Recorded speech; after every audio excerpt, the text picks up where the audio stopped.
Hello guys, কী অবস্থা সবার? আশা করি সবাই ভালো আছেন। এখন আমি দুপুরে খাবার খেতে বসছি। তো খাবারের মেনুতে যেগুলো আছে এগুলো আপনাদেরকে দেখাচ্ছি। এখানে আছে পাবদা মাছের ভাজা, এখানে আছে কচু শাক, কচুর ভাজা আছে, তারপর আছে কচু শাক এবং ডালের সবজি আছে। সবজির মধ্যে দেওয়া আছে এখানে বিভিন্ন ধরনের সবজি দিয়ে, ডাল দিয়ে সবজি করা হয়েছে। তো এখন আপনাদেরকে খেয়ে দেখাবো কেমন হয়েছে। তো চলুন শুরু করি, দেখা যাক কেমন হয়েছে।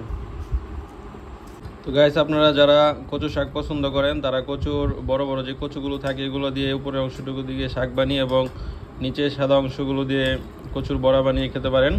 খুবই সুস্বাদু হয়েছে। তো এখন দেখতে পারতেছেন আমি অনেকগুলো ভাত খেয়ে ফেলেছি এই কচু দিয়েই। তো চলুন পরে দেখি কী কী আইটেম আছে, ওগুলো আপনাদেরকে দেখাচ্ছি। এবং বড়া দিয়ে খাওয়ার পর আমি এখন নিয়ে নিয়েছি পাবদা মাছ দিয়ে কচু শাক দিয়ে রান্না করা হয়েছে। বড় বড় যে কচুগুলো থাকে এগুলো দিয়ে পাবদা মাছ দিয়ে রান্না করা হয়েছে। তো চলুন দেখি কেমন হয়েছে খাবারটা। মনে হচ্ছে খুবই সুস্বাদু হবে খাবারটা। কচু শাক দিয়ে পাবদা মাছের তরকারিটা অনেক সুস্বাদু হয়েছে। আপনারা যারা কচু শাক এবং পাবদা মাছ পছন্দ করেন তারা এভাবে রান্না করে খেতে পারেন। খুবই সুস্বাদু হয়েছে। তো গাইস, আমার দুপুরের খাবার প্রায় শেষ। আপনারা দেখতেছেন আজকে যে খাবারগুলো খেলাম খুবই সুস্বাদু। এরকমভাবে প্রতিদিনই বিভিন্ন খাবারে যেগুলো ঘরোয়া পরিবেশে বানানো হয় এগুলো দিয়ে ভিডিও করে আপনাদেরকে দেখাবো। আপনারা যারা এগুলো ঘরোয়া খাবার পছন্দ করেন তারা অবশ্যই পেজটিকে ফলো করে লাইক করে রাখবেন। তো ধন্যবাদ সবাইকে, দেখা হবে নতুন কোনো ভিডিওতে।